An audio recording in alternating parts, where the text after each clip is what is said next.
misrepresentation are strong.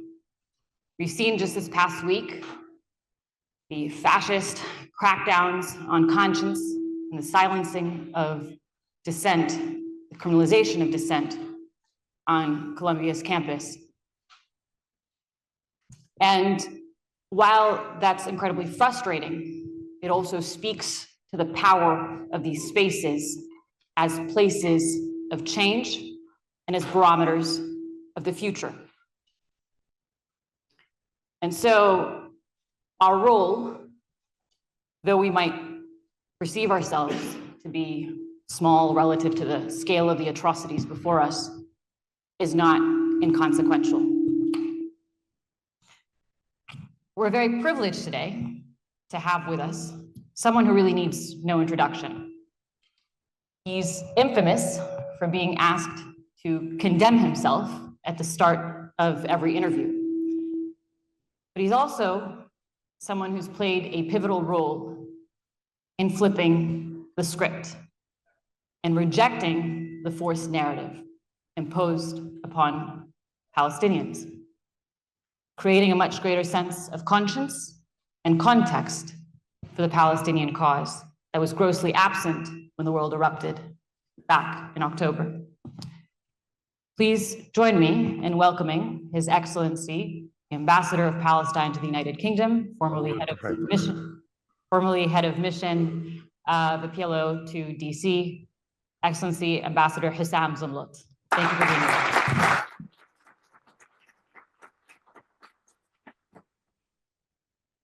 Dr. Zomlot, I'll start with a question that's on all of our minds. 30,000 Palestinians slaughtered, 15,000 children, every possible record broken in terms of the number of journalists killed, medics killed, aid workers killed. We see testimony after testimony that this is the worst atrocity that people have borne witness to. The streets have shifted. The world has rallied behind the cause. We see unprecedented measures invoked by the UN. The ICJ rules plausible genocide, and yet it seems we're nowhere near the end. What more can be committed against the people of Gaza, and what will it take to stop this genocide? Thank you, Sarah, very much for the generous introduction, and the thanks are for our friends at Harvard, the Arab Conference at Harvard, Jamal and Hashim, and all the team for putting together such a very timely conversation. And I've been following the Harvard students and faculty actually in the last few days, and the demonstrations, the pickets, and all over the US, in Columbia, in Yale, and Ohio, and what have you. This is becoming a movement, and an overdue movement, but it's also the student body historically that starts the change for our globe. So this is an opportunity, Sarah, to really commend our colleagues, our friends at Harvard and all over the US and the world. Answering your question, genocidal entities like Israel, entities that are built on ethnic cleansing, subjugation, oppression, occupation, colonization, besiegement, theft of land, apartheid, rely on few things. They rely on, number one, that attention would recede, would decline. And look now, the last 24 hours, you will have more than 40, 50, 60, 70, 90 Palestinians killed, hundreds injured, and it's no longer making headlines. Usually, attention recede. They rely on that, number one. Number two, they rely on numbing, the feeling of numbing, because when you see that 100 has been murdered, and that 100,000 were killed or maimed, then you have this numbing feeling, and therefore and that's what Israel relies on. That down the line this would become normalized. That down the line, this will not make headline. That down the line, this will not bring hundreds of thousands, if not millions, of people to the street. That down the line, this will not create the outcry it is creating at the beginning. Now, this is the biggest fear, the biggest challenge, which we must face straight up, simply because what is happening now needs to transfer itself from an outpouring support and solidarity to a movement, and a movement requires organization, and organization requires clarity and vision and tools. And I think this is a moment when we think structurally, and the biggest and the most significant part of this thinking is how do we sustain this unprecedented energy worldwide. And the epicenter of it is Europe, actually, here in London, in the UK, but also in the US and elsewhere. How do we turn this into the South Africa apartheid, anti-apartheid movement moment? And remember, actually, the epicenter of that movement was also the UK, with great deal of activism in the US. And that movement, there are many lessons to learn from the anti-apartheid movement, how to rely when the top leadership fails humanity, like it does now for Palestine and Gaza. How do we rely on the power of the people, and how the power of the people can actually deliver, which happened in the case of South Africa, the freedom of Nelson Mandela, the end of apartheid, and the advent of democracy and freedom in South Africa. I believe this is a confliction point. I believe we have all the making for a movement that goes all the way for the liberation and return of the people of Palestine. And in fact, not just for Palestine, but for equality for all in today's very troubled world, Sarah.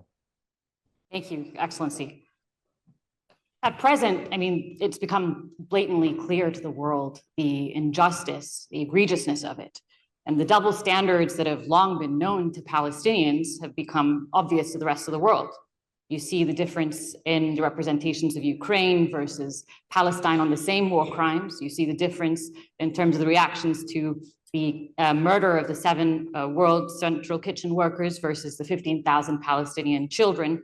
You see the silencing of slogans for an end to genocide versus the sanctioning of an actual genocide. It's really become impossible to defend at this point. And yet, vested interests make it so that many still stick to the same party lines. In the words of Daniel Levy, you wonder, can you really keep a straight face when you say that? Behind closed doors, off camera, off mic, have you found that conversations have shifted with your counterparts in government and in media? Is there a rupture between the private and public discussions to a greater degree? Oh, yes, absolutely, yes. Behind closed doors, everybody knows what is happening. No one, Sarah, no one can claim they didn't know. I mean, this is the first ever genocide that is being recorded in real time by both the entity, the ones that are committing genocide, Israel, and by the genocided people themselves. This is the first time people are filming their own execution in Gaza. And the heroism that came out of Gaza was also about capturing the atrocities, the crimes, the genocide that is committed against them, the mass murder, the mass destruction. And therefore, the images are flooding the world, and every single Western politician and every single international politician knows. So no one could claim to me during all these conversations that they didn't know. However, in the public, it's a different ball game altogether. Here comes the personal calculation. Our biggest issue with politicians is personal calculation. So far, until recently, being seen as pro-justice, pro-freedom, pro-international law, pro-Palestine will cost you political capital. It's as simple as that. You will pay a heavy price. You will be punished. On the other hand, being seen as pro-occupation, colonization, besiegement, apartheid would be rewarded. Now, this is an equation we need to change, Sarah. We have got to change. And the last few months, we have begun to see that change. Politicians everywhere realize that they might actually pay a price if they are on the wrong side of history. And we see these politicians everywhere, including the US. And I'm sure you're following the conversation, the discussion about the prospects of elections in the US vis-a-vis the discontent by voters about the way in which the current administration has handled the Gaza/Palestine situation. But the same situation here in the UK, in Europe, all over. So we have begun, finally, at last, the process of making these politicians realize that also, if you side with justice, you will be rewarded. And if you are on the wrong side of history, people will not like it, and they will deliver their verdict in the ballot box. But this needs more organization, this needs more sustainability, this needs institutions, this needs funding. And I hope this will follow, because otherwise, demos and marches are very important. But without changing that dynamic, the situation will stay as it was for the last 76 years. When it comes to, looking out for international laws or international institutions for our accountability, and for our liberation, there's a structural issue at play, right? You have the Genocide Convention of 1948 came into place in the very same year that Palestinians were ethnically cleansed from their land. You have institutions like the UN that we fought hard to have a seat on. These are the very same institutions that gave Palestine away, and the very same institutions that have greenlit an occupation for the past 56 years now. They've been designed to make it such that Palestinians' freedom is subject to the mercy of the occupier. So can we rely on these institutions that are in some way complicit, the institutions that enslave us, to set us free? Well, the international order is incomplete. However, the problem is not in the law, not in international law. International law is very clear. International law does not give occupiers any rights. Go back to the Geneva Conventions. International law gives occupiers responsibilities, obligations, commitments. The most important is the protection of civilians under their occupation, and the provision of main services like education and health. International law is very clear that the right to self-defense is only enacted, only exercised when a state is attacked by a state, there is a state of war, two equal armies, and what have you. In our situation, occupiers do not have such a right. The problem is not in the law, nor even in the structures. I mean, okay, it could be better, but the structures, as in the Security Council that is there to prevent wars, that's the main mandate of the Security Council, that wars should never be the first option. Nor it is in the rules that we created after the horrors of the Second World War, the war rules, nor in the international judicial system that we also created should these rules of war be violated. That's why we have the ICC, the International Criminal Court, and the ICJ, the International Court of Justice. It's for accountability.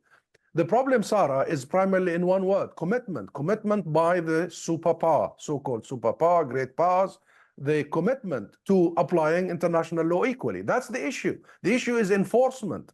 And the issue is the US primarily. And you've seen what the US has done only a couple of days ago in the Security Council, blocking Palestine from becoming a member state in the UN, something that the US has no right to do.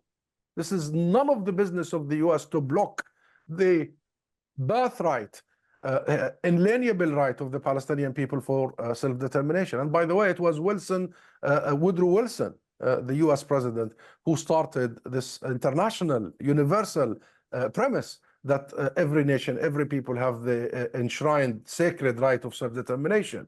And therefore, the US is even going against its own history, its own principles, its own democracy,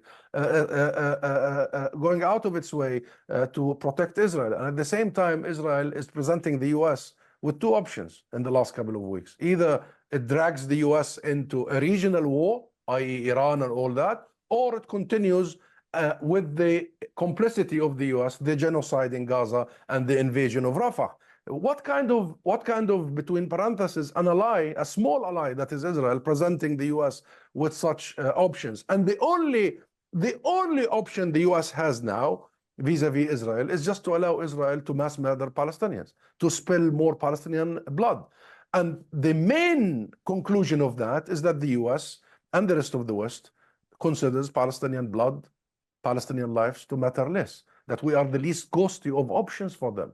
And that's why there are reports now that suggest that in exchange of a trade of Israel not hitting hard on Iran, they might be allowed to enter into Rafah. And you know, if Israel invades Rafah, what would be the consequences? It would be unseen, untold stories of murder and destruction.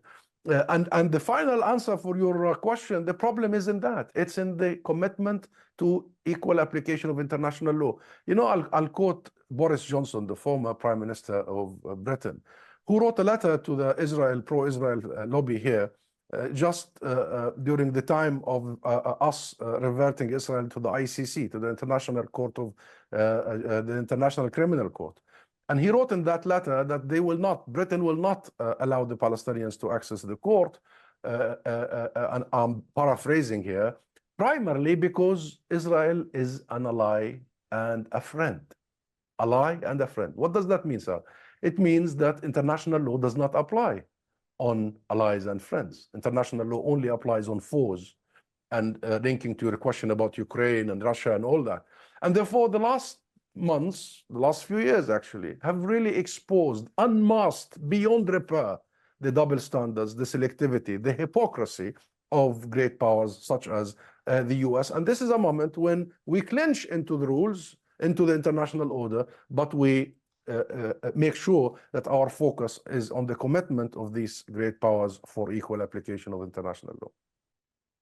You touched on this to some degree as you started to speak about the decision of the Security Council earlier in this week to deny statehood to the veto of the United States. As you look to the future, I know we're all focused on this genocidal period right now, but what is your vision for the future of Palestine, politically speaking, given the powers that be that are heavily kind of weighing on the scale? What are you most worried about in this post-genocidal period?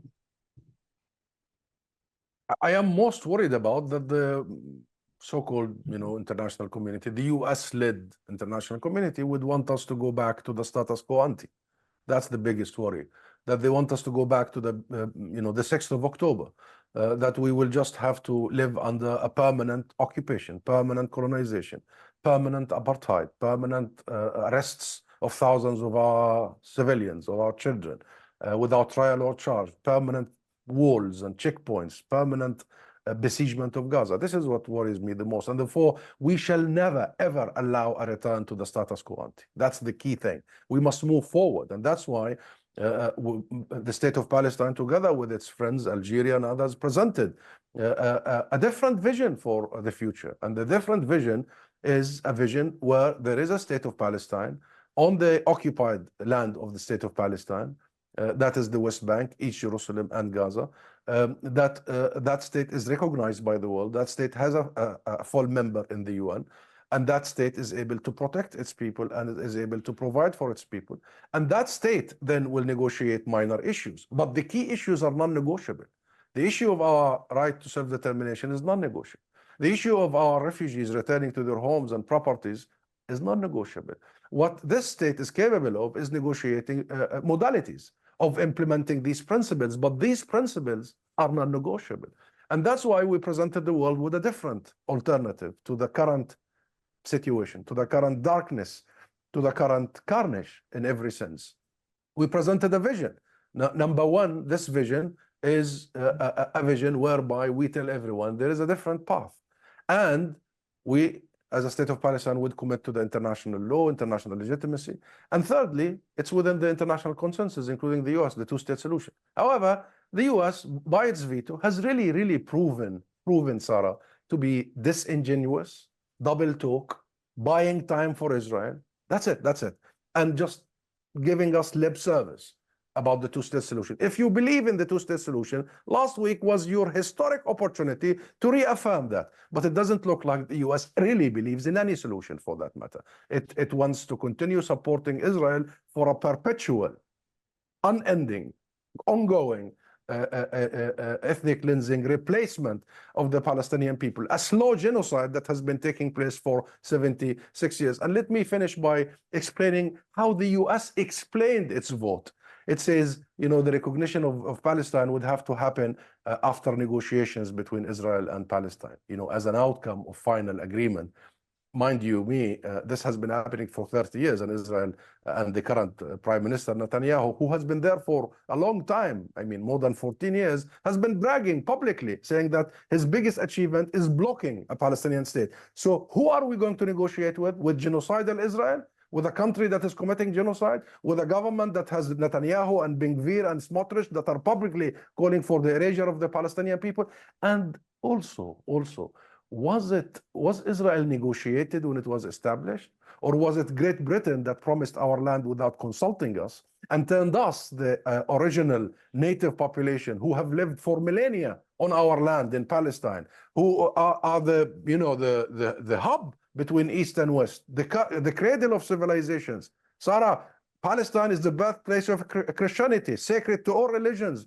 And they have turned us into, in that Balfour Declaration of colonial Britain, that colonial arrogance, they turned us, that was already 1917, into a non-Jewish minorities, i.e. they defined us of and by what we are not but by what we are.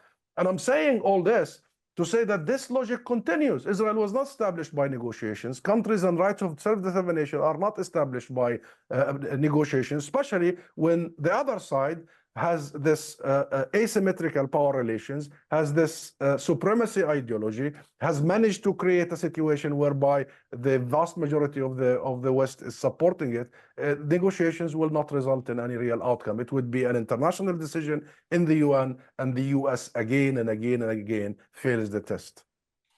So that's on the external front. And now if we move to the internal front, you know, you just spoke to how the international community has to impose this as opposed to this being the product of a negotiation, because fundamentally this is an entity that is predicated on elimination. When it comes to looking within ourselves, you know, the entire world now is rallying behind the Palestinian cause as a just and moral cause and a cause of human freedom. And freedom has to come of this because the cost that Palestinians paid has been incredibly high. But that, of course, is contingent on national unity. And for decades, the occupation has worked to fragment and fracture Palestinians by design, to thwart that prospect of statehood. What are the prospects of unifying under a national front? It comes as no surprise to you, of course, that many view the PA as being part of the challenge. What are the prospects of serious evolution and leadership change? Why not take bolder steps now in this unprecedented moment? Well, you're right, Sarah. Unity is key to any nation, let alone a nation that is undergoing genocide and seeking liberation and freedom, emancipation. I mean, you need to be united to do so. And you're right in quoting accurate events that Netanyahu has been adamant of feeding the division for the very simple rule, divide and rule. And he's been very public about it in the Knesset, saying that the best way to prevent the emergence of a Palestinian state is A, by the use of sheer violence, as you may have been following for years, not just the last 6 months. B, by creating a division among Palestinians, and C, by adopting the so-called outside-in approach. The outside-in approach means that he makes peace with other countries, but not Palestine and not Palestinians. That's why you have the normalization in the last 4 years or so, the Abraham Accords and what have you, Emirates, Bahrain. It's the logic of Netanyahu that peace is made between non-warring, non-conflicting, when he knows very well that his issue, Israel's issue, is us, is the millions of Palestinians under their occupation and subjugation. It is, in a way, wanting to make us the biggest elephant in the room and wanting to bypass the Palestinian issue. So understanding all these dynamics and his strategy would inform our counter strategy, and one of which is unity. Now, unity comes in many forms, but the best form of unity is elections. It's democracy. The best form of unity is the people decide. Our people, they are the source of all legitimacies. All legitimacies. There is no other source. And while we have been at it for some time to try and bring all Palestinian factions together, and relentlessly so, efforts did not yield or throw it any desired results until now. And if you have time, we can go through it. But I believe the best way to do so is in the nearest opportunity possible, earliest opportunity possible, to offer this very question of unity, of agreements, of disagreements. How do we agree to disagree, which is very important? How do we build a common national strategy that we all agree on? We leave all that to the Palestinian people. They have to decide, and that can only happen through a democratic process. And that happens only if this democratic process is national, that includes Gaza, Jerusalem, and the West Bank, and also includes almost half, if not more than half of our people who live in the diaspora and the exile and the refugee camps. Now, this is where our efforts are to seize the moment, to seize the energy, and to offer our people the opportunity to choose their leadership and to renew their national structures. I'm going to open it up shortly to the audience for questions. But before that, perhaps two more. One is, watching this Nakba has been a crushing experience and a trauma for many millions. Palestinians have faced the world and its oppression largely on their own for more than 75 years. You're a child of the Nakba, and you were raised in a refugee camp in Rafah. How did Palestinians survive this as a people for as long as they have? And not just survive, but continue to build through the destruction of life? And what lessons do we take from that as we kind of navigate the current Nakba that we're in? That's a very important question, Sarah, really, very crucial, because as much as we should expose Israel's ugliness as being genocidal, and you know, for a country to become genocidal, it takes a long time. People think that that happened just over the last 6 months. No, that it's been brewing for a long time. The indoctrination, the racism, the sheer racism, the supremacy, the culture of impunity has led Israel to become genocidal. But as much as we want to expose that, and we must expose that, we must talk about our society, our people. So this is the right question. And how did we manage to survive, to steadfast, to remain, to recover all the time? Because this is not the first time. I think there are many reasons, many factors, but one of which is love, Sarah. I would choose this word, love. There is so much love in this society, so much love by our parents and grandparents for me and my generation as the first sort of generation of the Nakba. They shielded us from what happened to them. They insulated us, and they invested every little they had. And remember, they were literally ethnically cleansed from their homes and farms and businesses. They had nothing, if any, at all. And the way they turned us into their biggest investment and hope is based on love. And I can only remember love in the refugee camp of Rafah, Shabur. I can only remember, as if one mother is not enough. I had 20 mothers, Sarah, around me. I remember the sheer investment. I remember my grandmother who passed, Allah yarhamha. I remember her name was Husam, and she had sold much of her gold just a couple of weeks after the Nakba to buy another piece of land next to her original piece of land, because she was absolutely certain she will go back. So she found a deal with her neighbor while they were actually ethnically cleansed, because they were certain this will be, you know, matter of weeks before they go back to their lives. But then she learned the lesson, and the only time my grandmother sold whatever left of her gold, because remember, traditionally, Palestinian women is our sort of saving accounts. They keep the gold, they keep the savings. The only time she sold her gold is when I went to Birzeit University. So that tells you about the collective memory of Palestinians. And I think Hussein, my grandmother, represents all of our grandmothers. They realized that the best they could do is to invest in the human capital. And that's why you have the Palestinians, despite the most adverse circumstances a human being or a nation can ever go through for a long period of time, a century, despite all that, still Palestinians producing one of the lowest illiteracy rates in the world, one of the highest PhD graduates in the world, and still producing. I as an ambassador, my proudest moment, Sarah, is when I encounter people like you everywhere, and when I encounter Palestinians in the US, in Europe, in the UK here, who are a pride to any nation. I mean, Palestinians now run everything. I encounter hundreds of Palestinian doctors in the most senior medical positions in the UK here. I encounter inventors, poets, scientists, what have you, filmmakers. This is a nation that has produced generations, and I think the base of that is love, but also its roots, its culture. What unites us is not just political.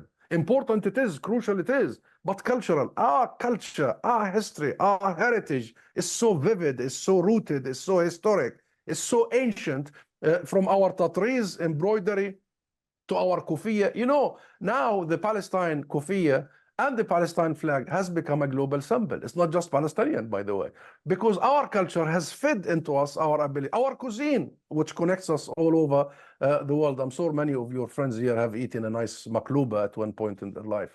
So culture is important, roots, history. So we were born as the first generation of the Nakba, but we were very rooted. We were fed by our mothers and grandmothers, by our parents and grandparents.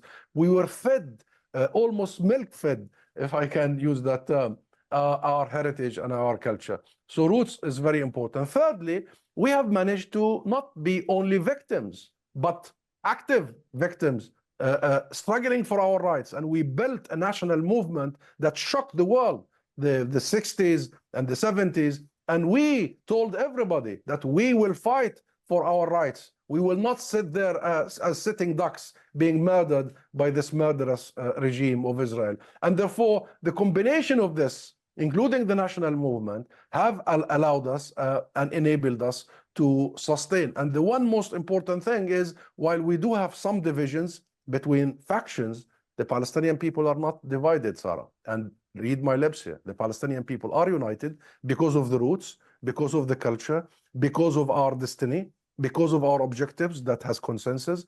So we are united as a nation. And I can give you many examples of our unity. Also, we have one address. Okay, we differ. There are differences, but there is one address. That's the PLO, the Palestine Liberation Organization. Now, the PLO needs to be reformed. We need democratization. Absolutely. Absolutely. But the PLO is the sole legitimate political, national, and emotional address for the Palestinian people. Here, where I'm sitting right now, it's the PLO office, the PLO mission to the UK. Where I was sitting in Washington as an ambassador, I was heading the PLO mission in Washington. So the PLO is the home of the Palestinian people, inside and outside. So all these factors, and by the way, why I'm mentioning that we have one address and one flag, because the people, the nations that have failed to create one address vanished. We didn't. We do have an address. We need to fix that address and make sure that it continues to represent all Palestinians. So there are many reasons. Sorry, I took my time in this, but there are many reasons. But love is number one. I love my people, and I believe I represent all Palestinians, the 14 million Palestinians. And I believe that the love we have taken from our community, from our people, have allowed us to get where we are today and continue the journey until we reach our final destination.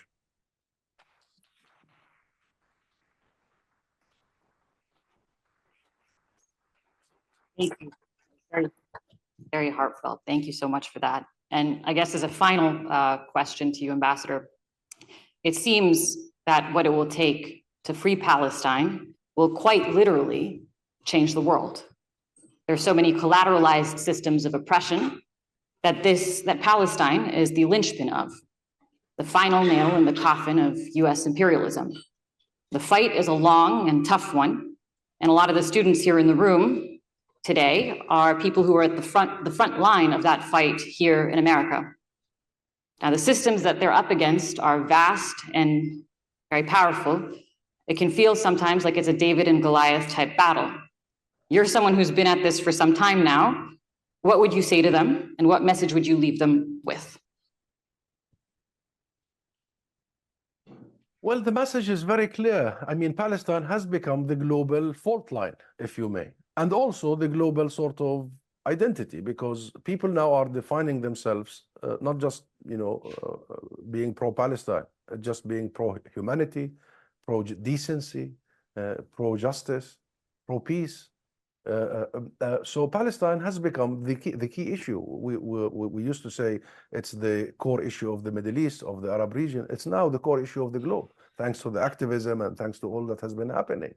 And things are being exposed, Sarah. Really, I mean, Israel presenting itself as a victim. This is the first time in human history that I coined it recently, the occupier victim mentality, whereby they present themselves as the permanent victim all the time. And that's why how you started your introduction, that we have to condemn ourselves all the time, because they are blameless. They are simply blameless. After the ethnic cleansing of 2/3 of our people in 1948, all the way to the genocide of Gaza as we speak, and what they are doing in the West Bank. Let us remember, what they are doing in the West Bank is not less murderous. Only yesterday, they killed 14 young kids in Tul Karim. And therefore, I'm saying all, and by the way, they blame us for everything. This is a mentality, the occupier victim mentality. We are to be blamed for their occupation, literally, by the way. So they blame us for occupying us, they blame us for colonizing us and stealing our land, they blame us for besieging us, they even blame us for murdering us, Sarah. Within this whole thing, I think liberating Palestine and liberating, because Israel is corrupting everything. It's corrupting our humanity. It's corrupting the US. It's corrupting our international system. It is corrupting our international system. And therefore, liberating Palestine is going to be a liberation for our global order. It's going to be a liberation for the US. It will be a liberation for the US, because for too long, I think the US has been, in a way, its interest, its strategy, which is declared, its strategy is in creating some sort of peace and stability in the Middle East and in the globe in general, has been hijacked by the few. Therefore, yes, Palestine is the core of issues. And around Palestine, only yesterday I had a talk, and I said, we need to go much more, because the movement around Palestine is about more, not just Palestine. It's about our humanity. It's about the kind of future we want to leave to our children. It's about our aspirations and universal values. And these values are not Western values or Eastern values or South or North. These are universal values. It belongs to all of us. The values of freedom, the values of justice, the values of equality, that all human beings are equal under the law. This is the premise. This is the premise of every and each civilization. We are equal. And the premise of every religion, by the way. And that's why this is not a religious conflict, Sarah. So what I'm saying is, yes, I feel as Palestinian that my struggle, our struggle, is a global struggle. And the moment I get to my freedom, and the moment we get to our rights and achieve our rights, is a moment when the globe will feel it. And this reminds me of Nelson Mandela, what he said just after he was released, that South Africa's freedom is incomplete without Palestine's freedom.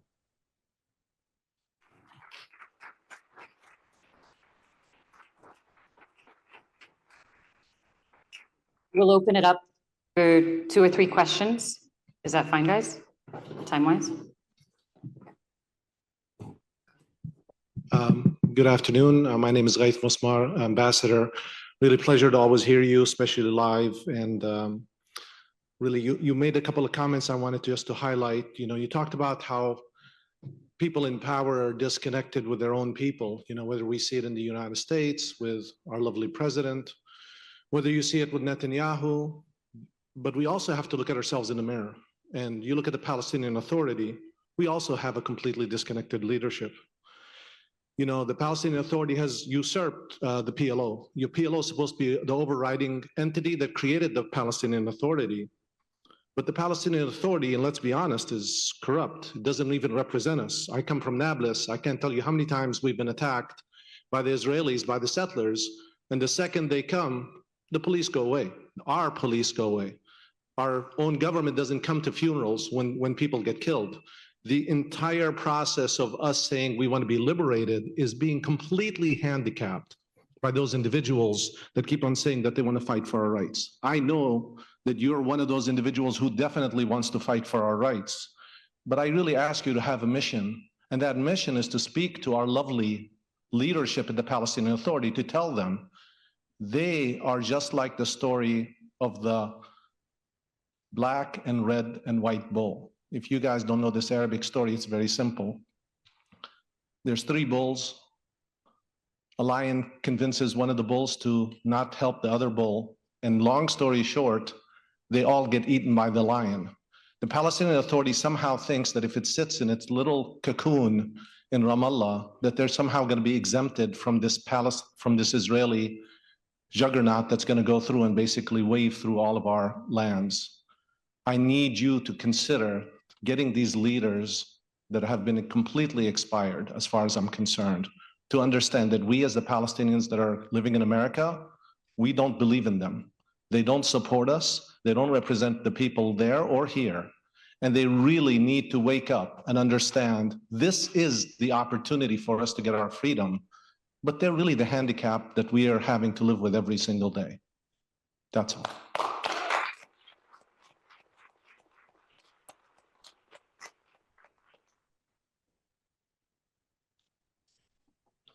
Well, I answer one by one, Sarah. You could start by answering the first, and if we can keep questions shorter going forward, just so that we can get through more. Should I take Kabul? One more? On this side, perhaps. Yes, let's take one more. Hello, Ambassador. Thank you for speaking to us today. I'm Lynn Danat from Jordan, but all my life I felt Palestinian, growing up and being born in Jordan. And my question to you is, I'm part of an extremely pivotal point in politics right now. I go to Columbia University in the city of New York, and you might have heard all of the attention and the situation that's happening there. And I was in the US when Trump got elected and was in a very similar political situation, and now here when all of the events in Gaza are happening. And what we see is that speaking up is only going to hurt individual careers. My question to you is, what advice do you have to students like me who are in the heart of the situation where we have the power to really make a change amidst a community that is extremely stubborn, but we have that space, but that space could really come back at us in a negative situation, in a negative way, that could hurt personal careers. Except that, you know, the Jordanians and the Palestinians and the Arabs stand together, and they've been extremely stubborn in their persistence, and they're still out there and they're sacrificing their careers. So my question to you is, you know, what's that piece of advice that you have? Because they are keeping going, but it's getting to a degree where it's, you know, impacting their careers and impacting their personal lives. They're still willing to do it anyway, but we want to hear your thoughts. Guys, can we take one more, or you're adamant that we have to cut? Last one. Just one more, and then we're kind of near on time because they need to come into the room, the next batch. A lot of pressure. Okay, marhaban. Thank you so much, man. Remarks were fantastic. You mentioned talking and seeing prominent Palestinians all over the world doing a bunch of different really cool things. You have a room full of very prominent, powerful, educated individuals who are all very obviously supporting Palestine. Give us some action. You are obviously much closer to the ground than we are. You talk about how united we are. I think the community here wants to be more united to the people on the ground. Like, what can we tangibly do to help support Palestine? I think we're all trying to donate and be activists, but it feels like it's not enough. So anything you can suggest for us to actually have some sort of tangible impact on the facts on the ground would be great. Thank you. Thank you.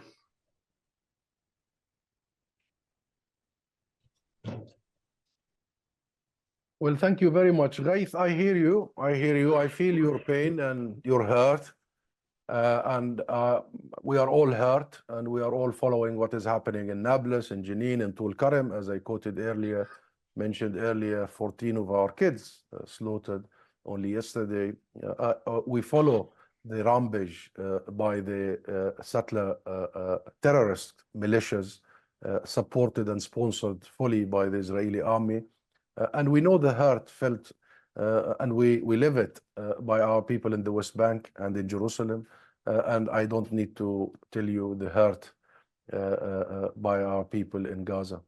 And I understand that you, as Palestinian at Harvard, want to see more action. The issue is, how do we discuss what kind of action? How do we advance our liberation, the struggle that has been lasting for 100 years? Let us not forget, this is not just the last 6 months. I mean, the Palestinian people have been at it for 100 years. From 1919, the first revolution, to the 1936, the Great Strike. Our history has been a continued history of struggle and a continued history of ethnic cleansing by Israel. Just to zoom out a little bit and to make sure that we understand it as a people's struggle.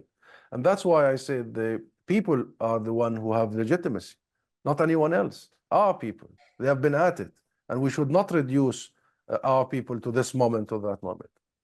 So, as I said, I really do believe that our people should decide on these matters, and I do believe that the best way forward is national elections. And, you know, we were supposed to convene such elections a couple of years ago, 2 years ago. Well, Israel prevented us in Jerusalem. There were other factors, but we should recommit to convening elections. So you, Ghaith, and people like you can really decide, but decide in a democratic way. We will respect our unity and we respect our differences.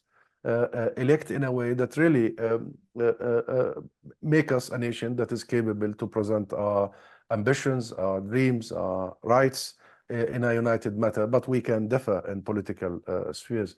And I'm saying this because there is no other solution. I mean, just to have Fatah and Hamas sit together in a room and to end the division has been tried for a long time. And it seems that the gap is huge and the gap is significant. To think that the solution will come from the top only is not going to solve much. We need a solution that comes from the masses, from the people, that really in the end deliver their verdict. But the last thing, Ghaith, before I go to the next question, of course we are imperfect, and we have issues with leadership for 100 years now. 100 years we have been divided. This is not the first time, by the way. Let me be frank and brutally frank with myself and with you.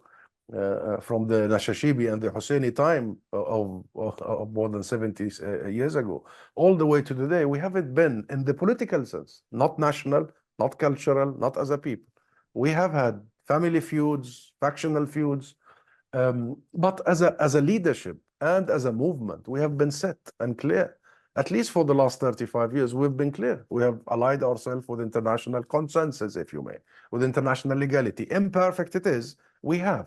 And we have applied so many strategies of achieving our rights. I mean, you remember the 80s, and you remember even the 60s. It was the PLO that started the whole idea of armed resistance. We also applied several, and you remember Yasser Arafat and the besiegement of Yasser Arafat and the murder of Yasser Arafat live in front of the camera. That was 2004. I'm saying all this because there is an Israeli logic in their way of managing a perpetual permanent occupation, a logic that the Palestinians are to be blamed for not attaining their rights. And I'm not saying you are saying that, but I just want to make sure that you also challenge this when it comes your way. Because they say the Palestinians for 100 years have been mismanaged, corrupted, not representative, and, have wishful thinking. They go for the maximalist. They never miss an opportunity to miss an opportunity. All are lies. All are lies.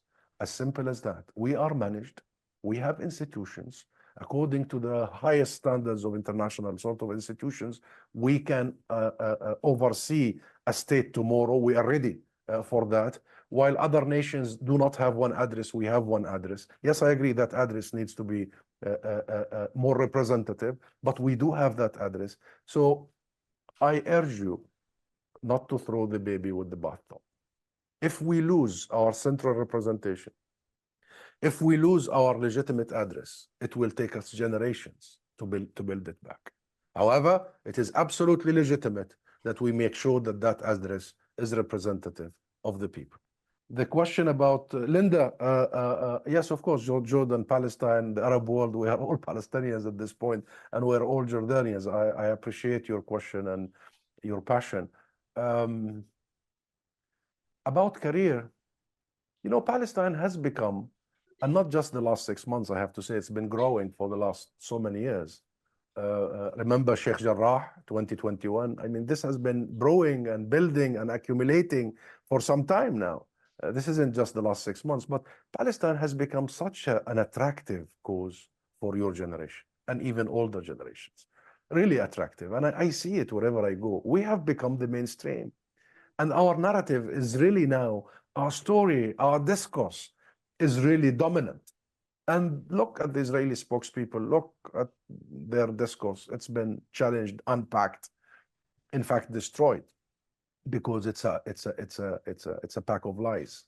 And you can fool some people for some time, and you can fool all people for some time, but you cannot fool all people for all the time. You know the saying. I'm sure I've said it wrong, but you get the gist of it.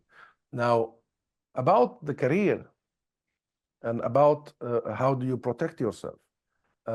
Well, I've known many who in the last few months have really made a big career because they were pro-Palestine, because the numbers now protect all of us.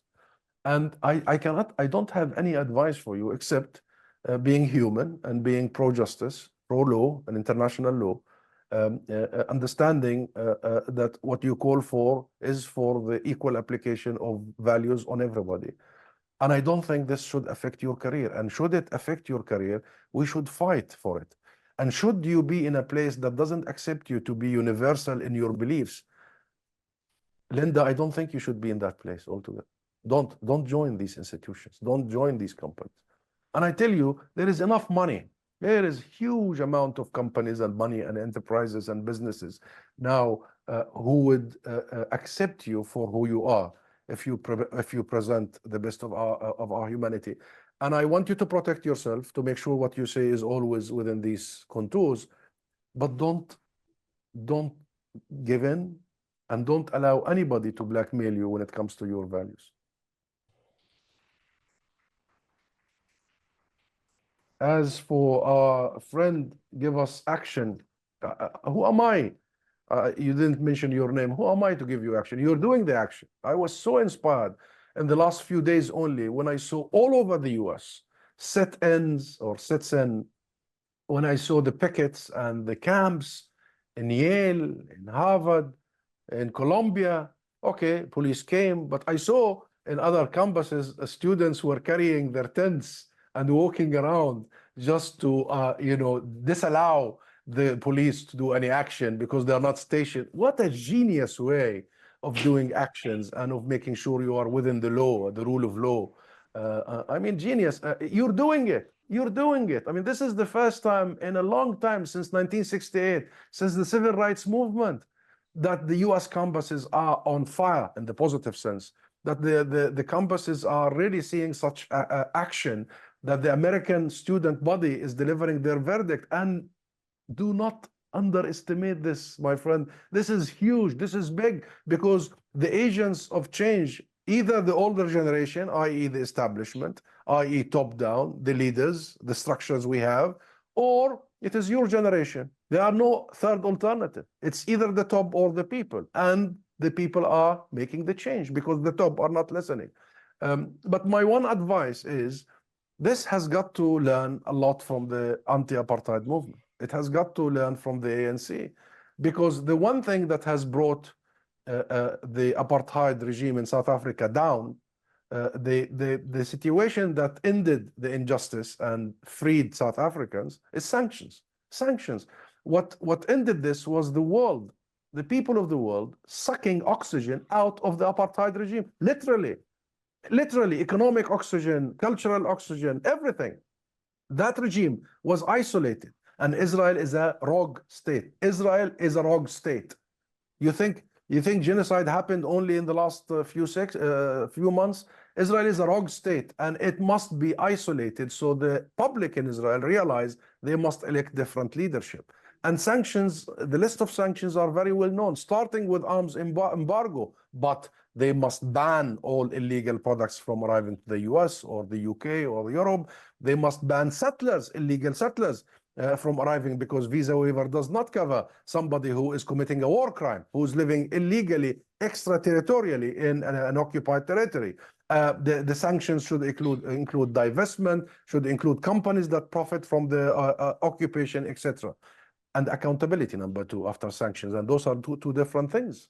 We need to press so hard to make sure that those who committed war crimes, crimes against humanity, and genocide. The International Court of Justice tells you now it is plausible that Israel is committing genocide and has placed Israel officially on trial for genocide. Accountability is key. We must issue arrest warrants. We must issue, we must bring these war criminals behind bars, not just to serve justice to the victims, which is crucial, important, but it's a deterrence.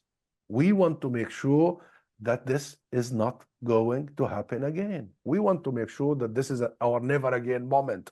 And the only way to do so is by accountability, is by making sure that those who did these awful crimes, all the way from the politicians in Israel to the army, all the line of command, are brought to justice. And we need to push these international organizations like the ICC and the ICJ to do their business, to do their work, to bring these people behind bars, like happened in other situations. But should the world fail, we have to think about other means for accountability, maybe people's accountability. Maybe we set up courts you know, all over the world by people. But accountability is absolutely key. The third is recognition. It's important that we push in terms of our action for the recognition of Palestine, the state of Palestine, and the people of Palestine. Why I'm saying this, my friend? Because the essence of the Palestinian cause started outside, started in London, by the way, where I'm sitting right now.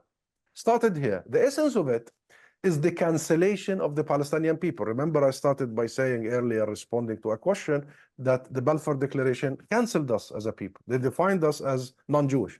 So we were canceled. By the way, that was 1917. I was the ambassador in 2017 when Trump was in office, and I was in Washington, and the Trump ultimate deal, 100 years, exactly 100 years later, presented us with a plan. He coined it, you know, he likes big things. He coined it, Trump, the ultimate deal. The ultimate deal was reheating, recycling the Balfour Declaration, which is canceling Palestinian peoplehood, nationhood. He canceled us. Trump canceled us. Balfour canceled us. That's why we go to the Security Council for recognition of the state, recognition of the self-determination, recognition of the people. So do not underestimate the importance of global international recognition. And Israel was created by that. Israel was created by a UN General Assembly resolution, the partition plan, 1947. And in fact, it was the UN who gave Israel the birth certificate. And look what Israel is doing now to the UN. Since Israel's exception, Israel has been in ode with the United Nations, with the Charter of the UN, with the essence of the UN. And of late, Israel has been at the go of the UN, not just UNRWA and defunding UNRWA and claiming all these unsubstantiated claims against UNRWA, but it has been after the UN Secretary General, you know, been after the UN in general. And that's why at this moment, at this point in time, we have got to think clearly about the recognition and how do we advance the recognition as a way to correct the history and advance towards the future. In the meantime, we have got to focus on ceasefire. So long as this continues, we cannot think of anything else. We cannot think of how do we begin the remedy of the humanitarian catastrophe, the rebuilding of Gaza. And we have got to think about creative ways to do so and to push for a reconstruction and rebuilding that will bring Gaza back in the shortest period of time. Because our biggest threat is what Israel is planning for, which is the mass expulsion of our people. That's why they have sent 85% of the population in Gaza in Rafah, where I was born, the most southern part of Gaza, in preparation for the final push, the final solution, if you may, outside the homeland. And therefore, we want to make sure that this doesn't happen, and the best way to do so is an immediate and permanent ceasefire, and a parallel and immediate, and maybe we should have started yesterday, of providing massive humanitarian assistance and reconstruction projects. So this is, if you may, the skeleton of what I think our action should be. Tall order. Let's get to work, guys. Thank you so much, Ambassador. Grateful to have you.